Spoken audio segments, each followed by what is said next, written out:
What it is, y'all, it's your boy Midway J. Thanks for dropping in on me. Thanks for helping me get the monetization back over the channel. They took it in 2023. We got it back. I appreciate y'all. We're going to be doing some reactions. We're going to get to a lot of stuff over here, man. We're going to do this first reaction on the Baltimore's own, my hometown, LOR, which is one of the promising up-and-coming rappers from the city that wind up getting caught up in the normal routine of the street life, man. And y'all know how that go. So right now, we're going to check into it. We're going to react to it and give it to y'all the Baltimore way. Let's go. A city reeling from decades of drug wars. On its gritty streets, young Xavier Johnson, later known as LOR, came of age. Born in 1990, Johnson grew up amid the high-rise projects and hold on, y'all. Was they trying to say that LOR was from Cherry Hill? I thought it was from there, like Wilkes Avenue or something like that. Then when they say terrorized, what they made, they was beefing with him, or he was just running the neighborhood? Let me know what they talking about, man. That confuses me. Blind blocks of southwest Baltimore. Authorities later described places like Cherry Hill as being terrorized for years by gangs selling heroin, cocaine, and fentanyl. Into this world of entrenched poverty and crime, Xavier found a voice through rap. By the mid-2010s, Johnson had adopted the stage name LOR and begun recording music about the life he knew. His lyrics painted a raw picture of Baltimore street life, detailing his rough life in southwest Baltimore. In 2016, he even gained notice from the Atlanta-based label 300 Entertainment. These early tracks, boasting of drugs, money, and survival, earned him... the last goddamn 10 pictures they showed was X in jail. Like, you see, like, been locked up his whole damn childhood. Ground buzz. YouTube videos show LOR flaunting luxury cars and stacks of cash. To local fans, he was a gritty, authentic voice, real lyrically, reflecting a world they knew. Niggas say X can't come in the hood. What the fuck is they geeking for? Come on, man. The boy was different. This is the first time in my whole entire life of watching motherfucking rap or watching music videos, period, that your whole motherfucking surrounding was a bunch of dofies. That shit was crazy. Man, my niggas love me, man. X can't come in the hood, Will. Ain't crazy, man. You feel wise. Not big Baltimore murder lab, man. In early 2017, LOR's life nearly ended when he was shot multiple times in broad daylight on the streets of South Baltimore. The shooting left him hospitalized for weeks and forced him into months of rehabilitation. Rumors spread quickly through the city. Some said it was a robbery gone wrong. Others claimed it was the result of simmering street beefs. LOR himself would later mention the shooting in his music, making it clear he wasn't hiding and that it happened out in the open for everyone to see.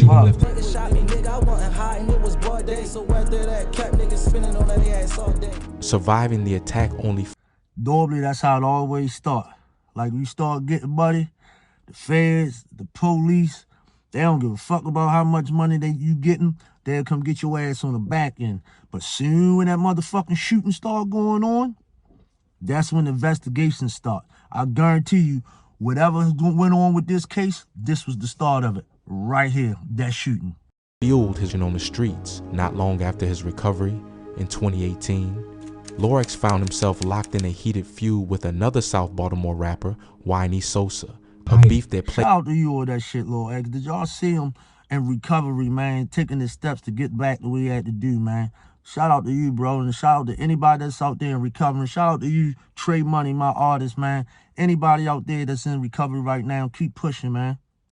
Out in diss tracks, threats, and rumors of more violence simmering just below the surface. Uffin, what you on my dick for, yo?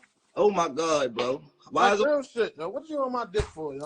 See, that's the thing. We ain't have cameras. We was hustling. There's all that goddamn money right there. That's where the beef is coming from, and that's where the fans is gonna come from. I don't know, man. Is that prop money or was that shit for real? How did he? What the fuck? You ready to drop a song or something? You getting on here talk about the wrong shit? Where your paperwork at? Where you trying to hear all that? Where my paperwork? Where your paperwork or something? Show it. Paperwork or what? You get locked up. Where's the police report? Something, show it. Fuck you, man. Check out the YD Sosa good dude too. These dudes is not, they younger dudes, they not from my generation, but they definitely was grinding on the music tip, man. I hope you brothers keep getting that money, man. Get some music money. Stay away from the beef and the drugs. Go get some money doing some music, man. Y'all got talent. Show my, what you want me to show you my paperwork or what? You act like I went to court or something. You got arrested? What did you say? Where's your How at? you been out for 10 years and ain't go to jail yet? You can look, see, you sound like the police right now. What did you talking You about? sound like the police right now. We not doing Man, nothing. listen, yo, listen. Fuck all that clown ass shit. What did you on got, yo? Oh, man, I'm What gone, you man. got in your mouth for, yo? Man, you gone, man. I'm gone. Go ahead, on live. Start your own live. Start your own live. But while all eyes were on the beef and the music, something bigger was moving in the background. State prosecutors would later reveal that LORX wasn't just making music, he was building a new drug empire behind the scenes. By 2018, Xavier Johnson was identified as Beef and buddy never mix. The whole time they go back and forth, talk about paperwork and this, that, the third. That shit has been the feds watching. Beef and buddy never mix, ever. disputed leader of the network, providing funding, clout, and connections to keep the entire operation running. In court, prosecutors called it an illegal enterprise and said LORX's rap career was the perfect cover. This was a major operation built on different layers, each person playing a part to keep the whole thing moving. There were street level distributors out on the corners handling sales and making sure the product reached the customers. Trusted lieutenants managed crews, handed down orders, and kept everything organized. Stash house managers were in charge of hiding the drugs, the money, and Listen, if y'all out there, y'all fucking rapping, man, and y'all try to fucking make it, like, y'all gotta take one step away or all the way away. That drug shit and that rap shit is not gonna fucking mix. I promise you. You feel what I'm saying? Once you start doing that rap shit, you already got the spotlight on you. Once you start flashing the money in the cars and all that, now you got the feds looking. And they not necessarily looking for you for the arrest. They looking because now they gonna wonder where this money coming from. Come on, y'all, we gotta get smarter with this shit, man. We just throwing talent, wasting talent right down the drain. Guns, making sure nothing got left out in the open. Drivers kept the operation connected, transporting everything and everyone without catching any heat. Every piece mattered. That's how the network stayed strong day after day. Simply called the Enterprise in court documents was scattered across Baltimore City. Its members were often Johnson's friends and family, lookouts, drivers, and street dealers who followed his orders. High-ranking lieutenants ran day-to-day operations, while LORX moved in and out of the shadows. Investigators noted that Johnson routinely flew between Baltimore and Los Angeles, balancing studio sessions and drug deals on both coasts. At the Enterprise's core, Man, that shit sound like the same shit they said about Bill Meth. Y'all gotta understand this too, right? You can't believe these goddamn conspiracy theories that these damn state's attorneys and DAs put together, right? They just now organized all this shit like it was a goddamn organized crime spree. Everything was organized to the T, like this is the motherfucking mafia, man. And at some point, it probably had some structure. But from my days coming street, man, you getting that shit, you giving that shit out, man, the motherfuckers is putting whatever. This motherfucker saying, yo, you're the organizer of the drugs. You're the team cat. Yo, you're the street. That shit, you're the accountant. Man, that shit don't be running like that. What happens is the DA, the state's attorney, police, all them get in there. They put the story together. They put motherfuckers that you don't even know together and put a motherfucking story together for what? What's the point for that? So they can get their self a motherfucking promotion. Don't believe all that shit they be saying, man. I'm talking about falls that pyramid building shit, man. That shit is cap. This story sounds just like BMF, don't it? were stash houses, seemingly innocent apartments in downtown Baltimore rented by operatives. Johnson himself ordered these safe houses. One press report describes how he directed a crew member to lease apartment 400. I could believe that part. Like, that's normally like, when they say shit like, he have a driver, lookout, you know what I'm saying? Motherfuckers like that. That's normal street shit, man. Yo, rob me here. Yo, hold the spot here. Yo, lookouts. That shit. But all this, they put that shit together to make the case stick. They do that. And 8 at 300 St. Paul Place, a waterfront high-rise near the Inner Harbor. Inside that apartment, deputies found heavy evidence of the trade: 2 kilograms of fentanyl, a handgun, and drug Stayed in a fucking studio, but that shit don't pay no money at first. packaging material. In fact, prosecutors say Johnson's crew maintained multiple stash houses around the city, all stocked with kilos of fentanyl, heroin, and firearms. Nearly all of the drugs they moved proved to be deadly fentanyl, or a mix of fentanyl with other opioids. Hold up. The boy had, yeah, he definitely, I gotta take that back. They say the boy had a waterfront condo over the harbor. That bitch probably was $5,000-6,000 a month. Over the harbor? Jeez. According to Maryland's Attorney General, these quantities of fentanyl alone could kill 4 million people, enough to cripple the entire Baltimore metro area. In music videos and on social media, LORX openly bragged about this life. He and his associates used Hold up, man, that was the stash house, man. That was the luxury stash house. Get out of here. Internet to broadcast, promote, and advertise their hustle. Johnson had turned his persona into a criminal brand. Even his rap stage name doubled as the gang's nickname.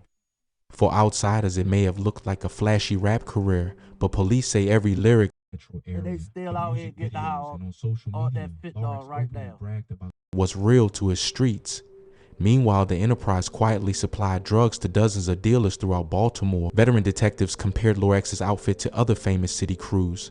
Not an unorganized mob, but a tightly run operation that recalled the notorious Hillside gang that once terrorized Cherry Hill with heroin and violence. Johnson's empire only grew after early 2019. One high-profile member was Gerald G.J. Brown, a former Frederick Douglass High basketball star. Brown helped run one downtown stash house, but tragedy would follow.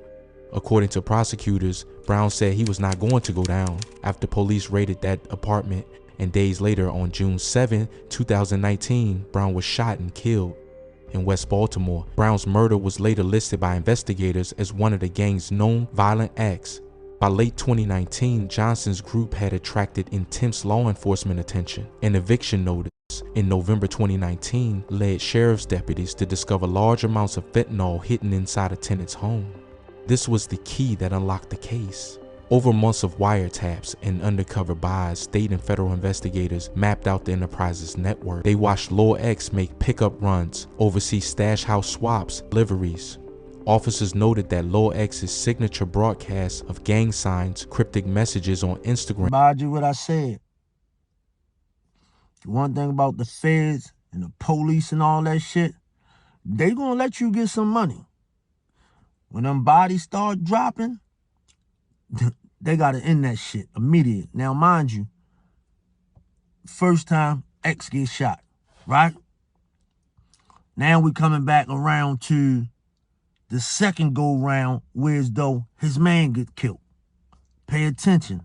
Coincided with raids and drug drops. Then, in October 2020, the net finally closed in.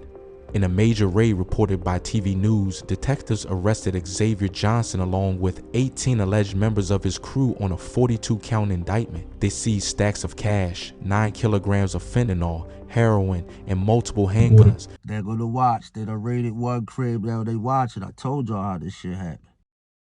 Johnson was charged under Maryland's new anti-gang laws as the leader of the conspiracy. Overnight, the South Baltimore Godfather's free reign was over. Baltimore streets had seen many player-turned-poets, but LORX's story was stranger than fiction. As police gathered evidence, the line between rap and crime blurred into one chilling tale of ambition and betrayal. Feeling good today. We in the trap. You know my pop, dude. Whatever you pull out, you can have it, bro. You pull everything out. I ain't even gonna look. You pull it out. You got my belt? 10. You can have that. I'm feeling good today, man. Go in my pocket. Go in my pocket. Go in my pocket. Pull out one bill, you can have it. It's one bill. You pull out more than one bill, you can have it. Go ahead. Go in my pocket. Pull it 10 out. One bill. Go ahead. Just go ahead. This. You feeling good? We getting back to the community today. Let's go in my pocket. Pull out one bill. Pull out more than one. 10. Oh, excuse me. All right. Good. I'm feeling good in the trenches today. Yay! Violence and armed showdowns followed. In December 2019, Johnson was observed giving drugs to a lieutenant, Tyree Holmes, and later that day, 2 of Holmes' crew were arrested with 150 fentanyl capsules and a handgun in South Baltimore. In January 2020, one gang member, Dante Jones, led police on a high-speed chase. He drove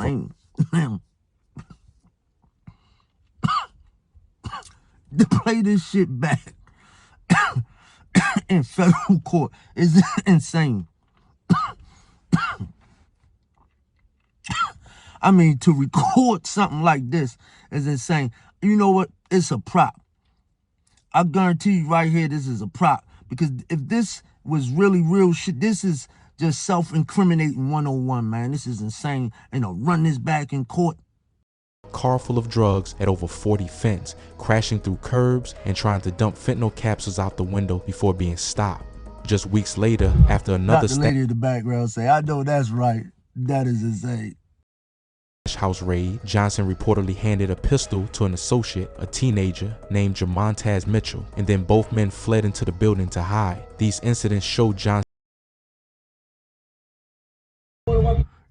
crew using firearms and daring escapes to protect their operation. By early 2020, police pressure intensified. On March 7, 2020, officers executed multiple energy is good. You got good energy. You got good energy.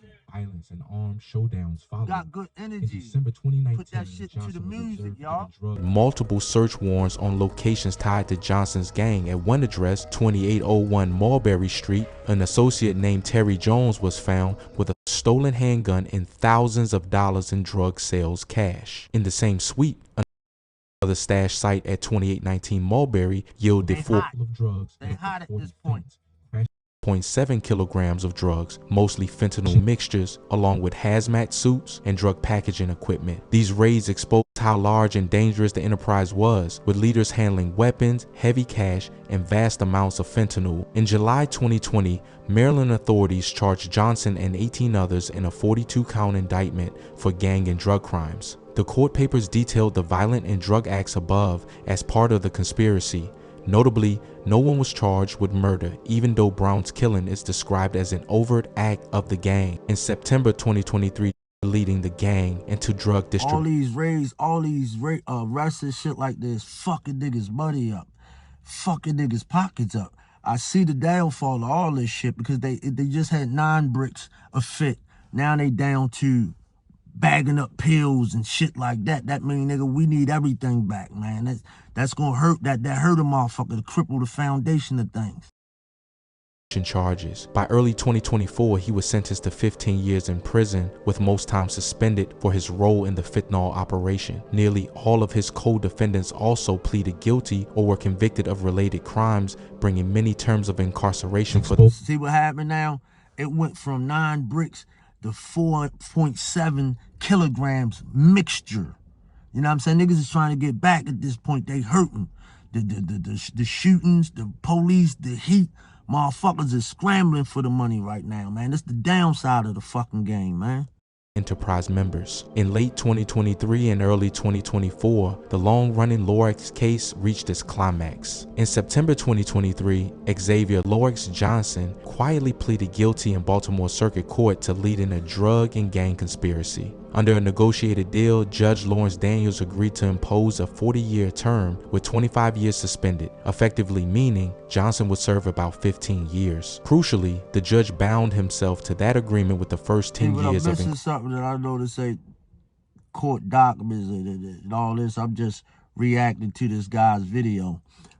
I'm missing something, but I ain't heard one time that he mentioned what's the name of the game. What game? Johnson pleaded guilty to incarceration without parole, but warned Johnson that he would have 25 years hanging over his head as a contingency. The plea also left open a legal twist. Johnson retained the right to appeal an earlier ruling about tainted evidence in the case. His original attorney, Kenneth Ravenel, had argued that a deputy lied on a search affidavit. Ravenel's later disgrace, he lost his license after a federal conviction, led to a new attorney and the plea deal. On February 13, 2024, the courtroom was tense. Judge Daniels recounted Johnson's central role in the Southwest Baltimore fentanyl network and the gang's overt acts, including a 2019 murder, before announcing the sentence. He imposed 40 years, but immediately suspended the bulk, so Johnson would only serve 15 years. Daniels even turned quip into threat.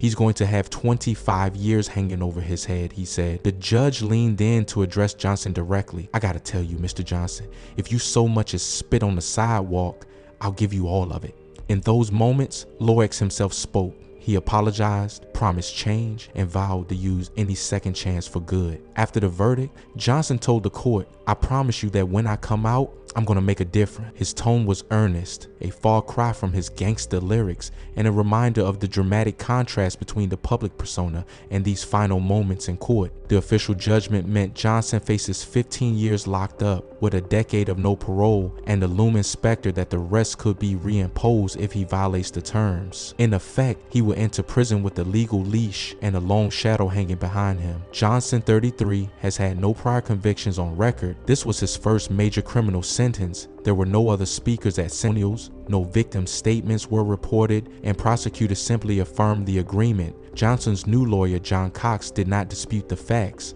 All indications are that Johnson accepted this fate to avoid trial. As Johnson was led out of court, the long saga of the LOR case, nearly 4 years in the making, seemed to conclude, but eyes quickly turned to the unanswered questions. Notably, prosecutors never charged Johnson with the 2019 murder of Gerald Brown, the local basketball star whose killing had been linked to Johnson's crew. Media reports noted that Brown's shooting was listed as one of the gang's overt acts in the indictment charges.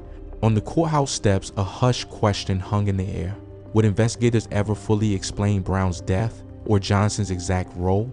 That question, plus talk of Johnson's suspended sentence, fueled rumors that he might have cooperated to some degree, though none of that was ever confirmed in open court. Meanwhile, none of the other co-defendants... I didn't have no fucking prize before that, man. That's crazy, man. Which what I'm saying is, man, busting moves, I'm quite sure he ain't just come off. He probably been busting moves, getting away, you know what I'm saying, with breaking the law for so long, and this shit just caught up with him, man. It's crazy. It's got similar public attention.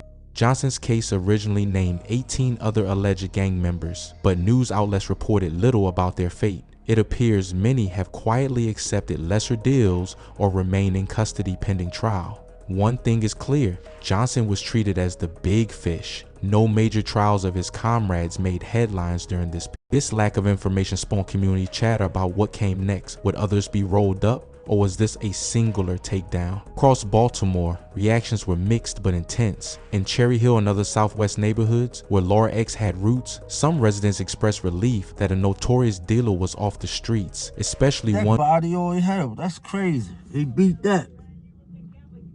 But Johnson escaped murder. They get nasty, boy. That state, they try to bury you, man. They dirty, they nasty, they don't give a shit, man. Y'all can't trust that. Trust the judicial system. Look at Tory Lane's situation, man. This shit crazy. And I'm not saying he guilty or he not guilty. I'm not here for that. But I'm just trying to get y'all to pay attention, man. This shit's crazy. They will put some shit on you. They tried to put some shit on you and have no evidence of nothing that he had anything to do with it and tried to pin that on him. Blamed for much of the local fentanyl. Community advocates who had long decried the flood of drugs into their neighborhoods treated the outcome as a victory for public safety, but others worried about a power vacuum. Local street accounts and social media buzzed with uncertainty. If not Johnson, then who supplies fentanyl now? Some older residents sighed that while justice was served in this one case, the underlying problem... Shit.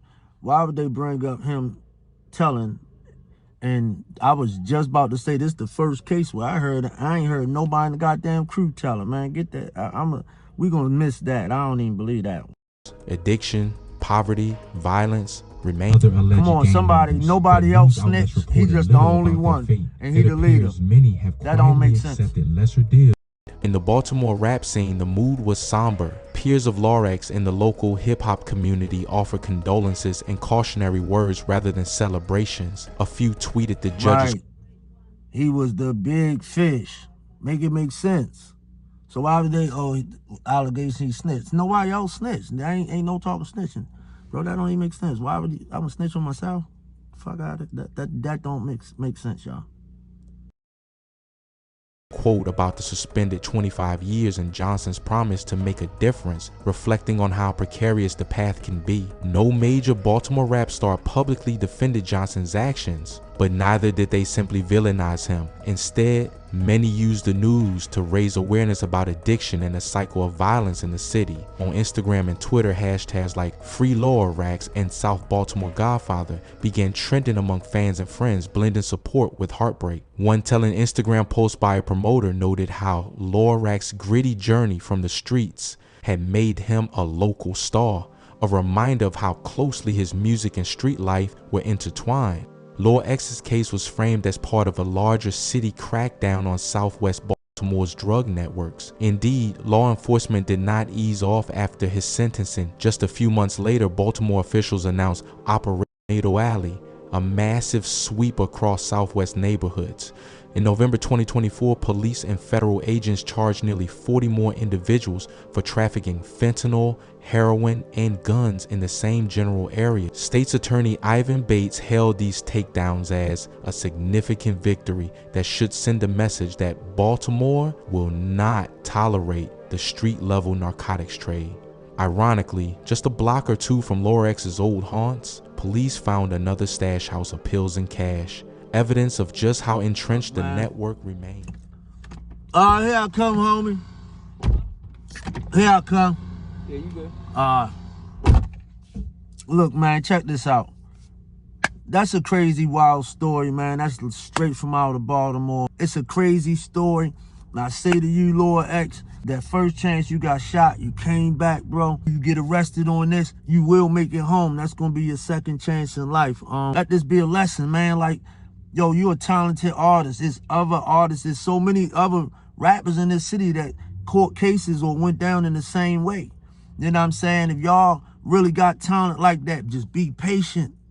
Be patient, yo, and follow your dream.